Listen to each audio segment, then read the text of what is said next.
On today's episode of Locked On NHL, we don't really care what Buffalo does. They need to do something, though.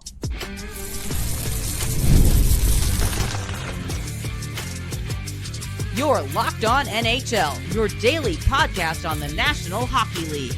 Part of the Locked On Podcast Network, your team every day. What's happening, everybody? Welcome in to another episode of Locked On NHL, your daily podcast on the National Hockey League. We are your first listen each and every day, and we are your team each and every day as well. Make sure to subscribe on YouTube and your favorite podcast platforms so you don't miss out on any new episodes throughout the week. On today's episode of Locked On NHL, we'll talk about the shocker of a trade that sent Trevor Zegras to the Philadelphia Flyers. We'll talk about what it means for both teams going forward. We'll also try to figure out what the direction is for the Buffalo Sabres. Do they stay the course? Do they take a step back? Pick one, please. We would like to know.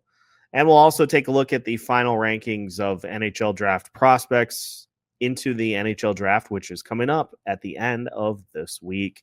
My name is Seth Topal, host of Locked On Wild, joined by JD Young of Locked On Sharks. And JD, a big trade starts us off here on today's episode. It is something that there were like rumors that popped up very quickly before this happened. Although, to be fair, Trevor Zegras has been the subject of many a trade rumor over the years. Yep. But now it finally happens. He is headed to the Philadelphia Flyers in exchange for a couple of pieces, a couple of prospects that we'll dive into here more in depth in a second. But before we take a look at the return and what it means for both Philly and the Ducks, how surprised were you that Zegras ended up actually getting traded? Not surprised, to be honest. I kind of felt like the writing was on the wall, especially with what we're hearing with the Ducks and how they want to be super aggressive, kind of get this team over the hump and start competing for playoff spots. And Zegras has always kind of felt like the odd man out. And we'll get to the landing spot and stuff, but honestly, it felt like it was a matter of when, not if, Trevor Zegras is going to get traded, especially entering the last year of his deal here.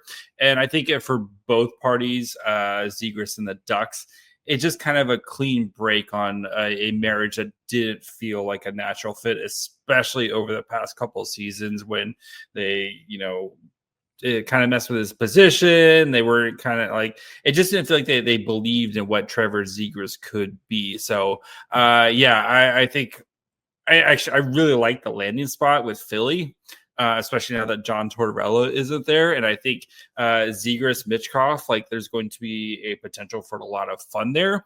And I hopefully Philly can lean into letting Trevor Zegras do what Trevor Zegras is. And I know Anaheim wanted him to be more kind of a well-rounded player, right? And stuff like that. I think it just kind of hampered what Zegras is. You don't draft Zegras and let him to kind of be like a full 200-foot player. You want him to be an offensive dynamo type of guy who drives offense, and you hope the defense, it's okay enough, right? You're not paying Trevor Zegras to go out there and be a shutdown forward. You want him to drive offense. And I hope he gets a fresh start, and I hope he's able to refine his game, because he was very fun his first couple of years before everything kind of went sideways for him. The full package is Ryan Poehling, a 2025 second-round pick, and a 2026 fourth-round pick to Anaheim. Philly receives, of course, Trevor Zegras, who has 1 year left on his contract at $5.8 million. As far as we know, no retentions or anything. That's just a straight up salary swap. So, yep. I like this for Philly because I like this for a couple of reasons. It's a pretty buy low opportunity for Zegras, for the Flyers. Mm-hmm. He can come in. He was, he was looked at as, I think, one of the top players in Anaheim. He was drafted high and came in with all those expectations. he doesn't have to be that guy for this Flyers team. He doesn't have to be like the face of the franchise guy. And it's a Flyers team that, they're building on the up and up. And I think this was a good get by Danny Briere. Now, had John Tortorella still been the head coach, I probably would have had different thoughts because I don't think that pairing would have worked at all. Nope.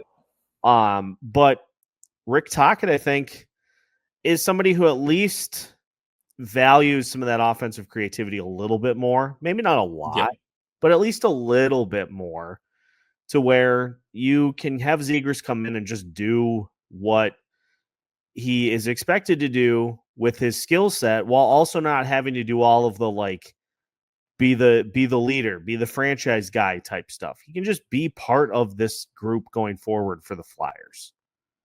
Yeah. And more importantly, reunited with his best friend, Jamie Drysdale, who was traded to the Flyers a couple years ago. So, I really like this. I do think, like you kind of mentioned with the package there, like a second round pick for Zegras in a bad draft feels like you were selling low from the Ducks perspective here. And maybe again, right, you're just trying, I think both sides, like I said, I think both sides are just ready for something new here. But, the Ducks have a lot of cap space. So they can be aggressive. They have $36 million in cap space right now after taking off, almost $6 million in Zegras' deal here. And we know they want to be aggressive and add big pieces here. So we'll see what they do in the future, if it's whomever. But and like Anaheim does have, they do have some really fun and intriguing pieces, right? You look at, Leo Carlson, you look at, McTavish, and you have Terry, who apparently Terry might be available, which would be insane. Cutter Gauthier, who they have some really nice pieces here, and they do have some a nice mix of veterans and young players. But you wonder if Anaheim, if they kind of could go back and just redo how they handled Zegras here, and maybe not try to force him to the wing, or maybe just let him kind of live with we're going to deal with some of the defensive mistakes, but we think you're just so good offensively that it makes up for it. You wonder if they could go back and kind of redo that, and if things would turn out better. Counterpoint, Joel Quenneville and Chris Kreider. Fair. It does feel like it feels too like you old. You look at this roster, and there just is so much youth, so much enviable youth on this roster, and you bring Joel Quenneville into the equation, and he's like, we need to get older. I don't know why I thought he would sound like Emperor Palpatine. What's yes. Who knows there, but that move to get Chris Kreider and bring him in, that kind of felt like the beginning of the end for the Zegras tenure. And it's funny how stuff like this works out. On June 23rd, that's a very big day for the Philadelphia Flyers in their history. Notable moves that have been made on June 23rd. In 2011, they traded Jeff Carter and Mike Richards. In 2012, fun facts about the Mike Richards. My mom in the Christmas before, my mom got me a Mike Richards Flyers jersey, literally that Christmas before. Anyway, sorry. Back to the. In 2012, they traded James Van Riemsdyk. Yep. In 2014, they traded Scott Hartnell. In 2017, they traded Braden Shen. And in 2025, they traded for Trevor Zegras. So now that I read this list, I don't know what Bleacher Report's trying to say here, because this is the exception to the rule. All the trades have been trading players off the roster. Thanks for nothing, Bleacher Report. Anyway, this feels like a good ad for the Flyers, and it will be very interesting to see if Trevor Zegras' full potential is unlocked now that he is in a new spot and ready to rock with the talk. We'll see how it works out. But it's an organization. Yeah, you just take that in while I segue us into segment 2. It's an organization that appears to have a plan moving forward, which is more than we can say about the next team that we're going to discuss. The Buffalo Sabres stuck in the tunnel like Austin Powers trying to turn the vehicle around. Pick a direction, please. We're begging. We'll talk about what the Buffalo Sabres should do when we return on today's episode of Locked On NHL. Today's episode of Locked On NHL is brought to you by Wonderful Pistachios. Are you looking for a snack that is both delicious and nutritious? Crack into a great source of protein with Wonderful Pistachios.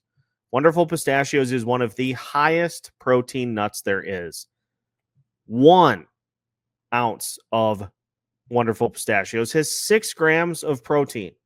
6 grams of protein. That's over 10% of your daily value.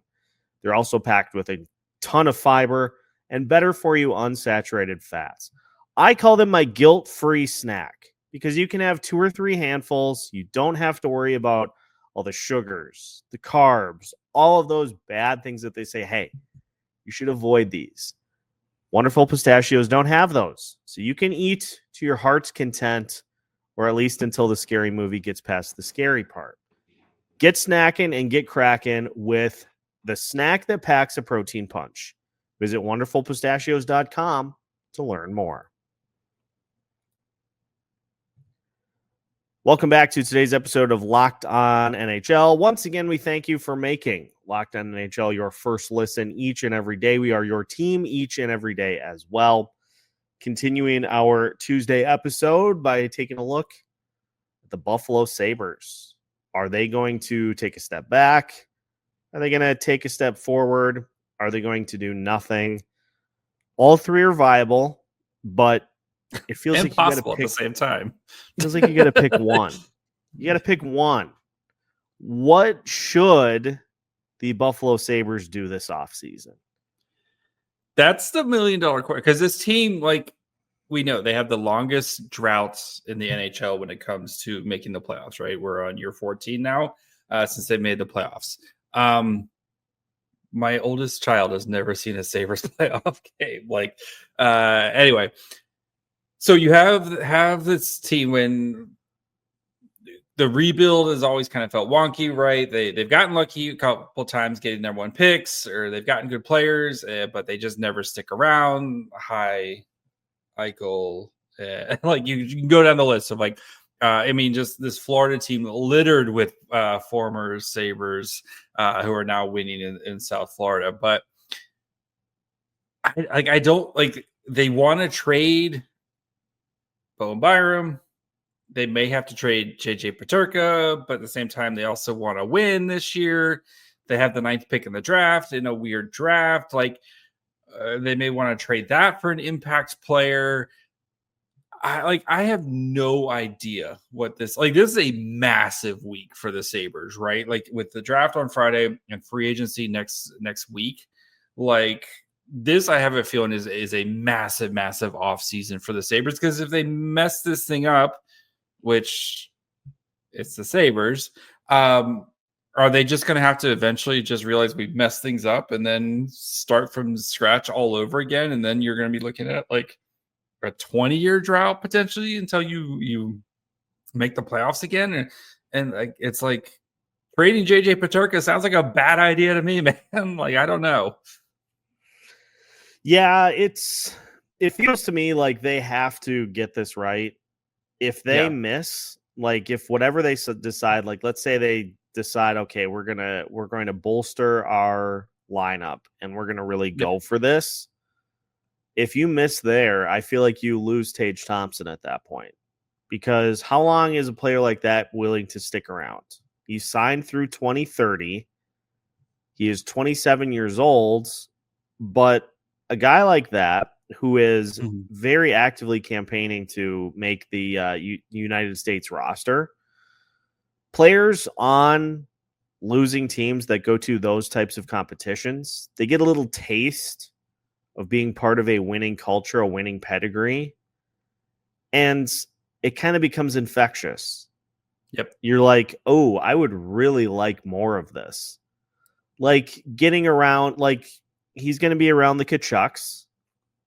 Matthew Tkachuk just won another Stanley Cup. Yep. They're inevitably at some point going to talk. Tkachuk's going to say, hey, man, feels pretty good. I was in a similar spot in Calgary and just kind of felt like I had to get out of there. And Tage is going to say, you know what? I think he's right. And I'm not trying to do this to like twist the knife to Buffalo, because who am I to talk covering a Minnesota team that has not gotten out of the first round in 15 years? But this is how this goes. This is how this works. This is how this process is handled. Is that that seed gets planted in a player's head and they say, you know, I would really like to experience that at some point. I'd really like to experience a deep playoff run. I would love for it to be here in Buffalo, but I mean, for as many good players as Buffalo has on this roster, there are large question marks. And you've got big decisions that have to be made with several players on this roster. Yep. And the old adage that I roll with is if you are a GM and you are plotting your window of contention, you set that date and you maximize as much of your roster as you can to help you win at that moment. So if they go into win now mode, prospects don't help them, draft picks don't help them. You got to get everything that you can to help you win in that moment, and everything else does not matter. If you swing and miss, then all of a sudden the date that you're looking to contend is like 3-4 years down the road, and the players on your current roster don't help you with that. Yep. Hi, Sharks. Yeah, I've been living that. Like, yes. But you go to some of the decisions, right? Bowen Byram, who's due for a massive raise, and questions on kind of what he is, especially when you're already paying Rasmus Dahlin $11 million and you're paying Owen Power $8.3 million. Paterka is an RFA. You have Jack Quinn, who's an RFA. I know Jack Quinn's had some injury history and stuff here, but like he's going to need a little bit of a bump there. Alex Tuck is entering the last year of his deal. There's a 5-team no trade list, but that's pretty easy to work around. Like you have some other guy like Krebs is going to need an extension next year. And yes, I know they just got Josh Norris, who's great when he's great and healthy, but a guy who's struggled with injuries for basically since you go back to his draft. I'm just curious to see how the Sabres, and it sounds like they're in on everything, right? Like there's Elias Pettersson's rumor. It feels like they were in on everything. Do they just go for like screw it, let's just try to like cash in to get a superstar player, because we feel like we don't have a superstar player, especially in the forward group. Do they try to do that? It does feel like a massive offseason, and they're one of the team. I'm just so curious to see how they maneuver this, especially because they do have assets. Like you do have things that they really like on this team. And they've been picking high for a bajillion years. I think they are them in Toronto are, I think, the two biggest stories this offseason of just like for Toronto, right? How do you maneuver out of the Mitch Marner and the core four era and stuff, right? But the Sabres, like, how do you make this step and how do you maneuver this where you're kind of caught between two timelines right now? So let me spin this on you for like, here's a stance that's not going to be popular. Let's say you decide we can't do it. You've got a first round and a third round pick in 2026. I feel like you got to try to at least double that. You got to get at least a second round pick back. You got to just start making some moves so that you can amass some draft capital. And especially next year's draft, much better draft. So, yeah. And the other part of the equation is Lindy Ruff the right guy? Like he was brought in to kind of lead the Sabres back to their glory days. Well, they didn't get to that level, and Lindy Ruff is very much an old school coach. Like, here's our system. You beat it. Good for you. We're going to regroup and go at it the next day. Or like, it feels like Buffalo kind of has to get with the times. They've got some pieces on the roster that certainly are with the times, but there is work that needs to be done, and it starts with picking a direction to go. I mean, what do you think? Like, I don't know. I think for this fan base and stuff, I think you have to try to make the playoffs, right? And, yeah. I think for that, like, you have enough assets, you have enough pieces. Like, I think you try to go out swinging, and if it fails, like, everybody's going to lose their jobs anyway. Like, I think the Sabres should be aggressive. I think they will be aggressive, and I wouldn't be like, would you be shocked if this time next week we're talking about maybe a big move they made during the trade or during the draft or something, like, moving off from a Peterka or a Bowen Byram, but getting a big piece back, or maybe packaging that up and trying to swing for the fences. Like, yeah, I think this franchise, like, these fans are very loyal fans, and they deserve to see some like exciting hockey at the end of the season. And yeah, I think you have to, I don't want to say push all your chips in, but I think you need to start being aggressive, and we'll just say consolidating assets here. Go for it this year for sure. Like, go for it to start the year, but I feel like you got to be ready for a pretty hard pivot if it does not go well by the trade deadline. Like, I use the Sharks as an example all the time. Bring in a few guys on like 1-year deals that you feel like can help the mix, and if it doesn't work, then you can pivot them at the deadline and bring in some assets. Yeah. Yep. Thanks, Cody CC. I do. With the Peterka thing, like, Peterka, do you just say, like, buddy, like, we're not trading you right now? Like, you're what? Like, let's, like, here, we're not going to trade you right now. Here's what we're going to do. We'll sign you to a 1-year RFA deal, like, because he's an RFA with no arbitration rights. We'll sign you to a 1-year deal. Hang in there right now. We're moving in the right direction. We're going to do X, Y, and Z this offseason. Give us a year, and because we think you can be a huge part of this. Like, this is a second-round pick that has been like one of your best players over the past year or two. Like, it'd be hard for me to trade JJ Peterka, even if he's unhappy. Yeah. No, that's an asset that those players don't come around often.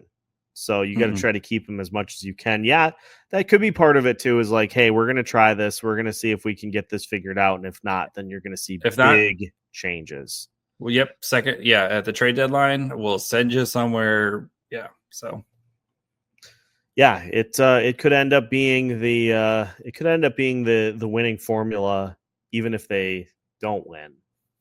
We'll have to wait and see. But as we mentioned, the NHL draft coming up at the end of this week, and we're going to take a look at the final standings, the final rankings from draft experts, taking a look at the players that will be picked at the top of the draft. We'll react to those lists, particularly Mr. Bob McKenzie. That's on the way as we finish today's episode of Locked On NHL after this.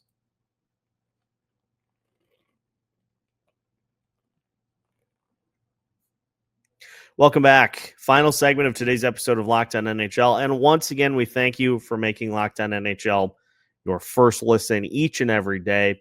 Make sure to subscribe so you don't miss out on any new episodes and any draft coverage throughout the course of the week. Make sure to stay tuned right here. We've got reaction every single day to all of the biggest stories happening throughout the NHL. JD, the draft rankings for the 2025 NHL draft. How are we looking heading into the draft? Yes. So Mr. McKenzie, Bob McKenzie, the Bob father himself, dropped his final rankings. And you might be like, well, what's the big deal? Anybody can make rankings. Bob McKenzie, the process he utilizes, it gives us an insight to what NHL scouts are, because he polls 10 NHL scouts, and this is a kind of He culminates all the rankings and from those guys. So that's why his rankings are so important, because you're getting an insight into what NHL front offices might be thinking. There was no doubt, but Matthew Schaefer ranked number one. All 10 scouts had him ranked number one, despite only playing a handful of games. Hasn't played at all this calendar season because of a collarbone injury he suffered at World Juniors, but they don't care. They have him ranked number one, expected to be kind of a first pairing defenseman, maybe not a franchise defenseman, but the Islanders are going to be pretty happy with him. Michael Misa, who's ranked number two, the exceptional status player out of Saginaw. Misa forward, 134 points this season, led all the CHL, with also had 65 goals, 62 goals in 65 games. Pretty good. It's nasty. So Misa, there's some a debate if he's going to be a top line elite 1C. If you're the Sharks and you pick Misa, you already have Celebrini. Misa slides in as your 2C. Pretty sweet down the middle. There is some talk that Sharks might be interested in Frundell. I'm not buying it. Frundell is ranked number 4. You have Porter Martone, who's kind of a Kachuk light, I guess is the best example for him. So he's ranked number 3 out of Brampton. Frundell number 4 out of Sweden with Djurgården. Kind of a little bit more north-south type of player, but he's probably a 2C is kind of where he maxes out for a team. Caleb Dionnes out of the Q, kind of the same type of mode, but a little bit more, I think, scoring pop for him. Jake O'Brien, number 6 out of the OHL. James Higgins, who was projected to be the first overall pick heading into this year. They have him ranked number 7. Had a little bit of a disappointing year in the NCAA playing for Boston College. Took Will Smith's spot, basically, playing with Ryan Leonard and just didn't really, I guess, fill expectations, even though he was a point per game player in the NCAA as a freshman. And then kind of rounding out, you have Brady Martin, Roger McQueen, who's a very big guy, but is dealing with some back issues. And then Victor Eklund, who's the brother of San Jose Sharks forward William Eklund, kind of rounding out the top 10 here. So, again, I think with this draft, you're going to see the first 3 are probably going to be Schaefer, Misa, and I think Frundell. The Blackhawks apparently really like Frundell, but then after that, it's going to it's going to be kind of a mess, to be honest, of who picks who, and it's going to come down to a lot too, preferences. And then you have Utah, who might be looking to trade their pick. You also have Buffalo might be trading their pick. There's word that the Islanders might try to get back into the top 10 to get James Higgins, who's actually from grew up as a Islanders fan. So yeah, I mean, it's going to be a very, very fun, at least top 10 this year. Yeah, it's going to be fascinating to see if there is movement, as we discussed, as was mentioned, Chicago kind of toying with the idea of maybe using that 3rd overall pick to go get JJ Peterka, which helps Buffalo if they decide to go that route.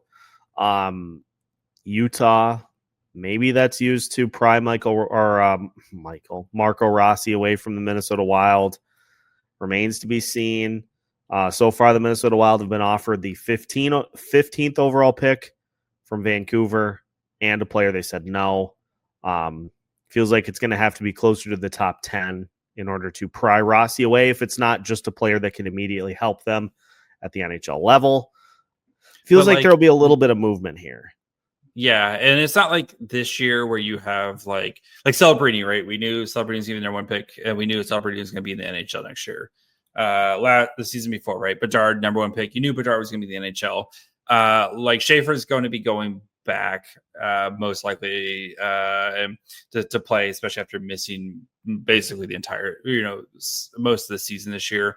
Misa, potentially could go NHL. I could also see him spending a year in college, especially now with the new ruling where OHL players can can start playing in college now. I think it's going to be a huge, huge development piece for a lot of these top end guys who kind of once like you kind of get stuck as like you're just too good for the CHL, but not quite good enough to be in the NHL, and you can't go in the AHL. So I think we're going to see a lot more of that for these guys. So, but yeah, like I there's a lot of these guys who I don't expect that. Like Mies is the one guy who maybe cracks the NHL this year, but I think most of these guys are going to, or I think all these guys are going to be spending a year kind of continuing to develop here and such. So, but yeah, it's gonna be super. Like I will be boots on the ground, as the kids say, in LA at the draft. So there'll be plenty of coverage, et cetera, et cetera. So yes, make sure to tell Cam Fowler we said hello. Cam Fowler, now the GM of the Blues. So he'll be there in spirit. He'll be there in spirit. Yes. Well, that is going to wrap it up for today's episode of Locked On NHL. It will be very interesting to see, because now that the Stanley Cup final is over, we've already seen player movement that is only going to continue as we get closer to the draft and July 1st. So again, make sure to stay tuned to Locked On NHL so you don't miss out on any big news surrounding your favorite teams as we gear up for the start of the new league year. Make sure to like and subscribe on YouTube and your favorite podcast platforms so you don't miss out on any new episodes throughout the week. We have new episodes for you every Monday through Friday. We are part of the Locked On Podcast Network. We are your team each and every day.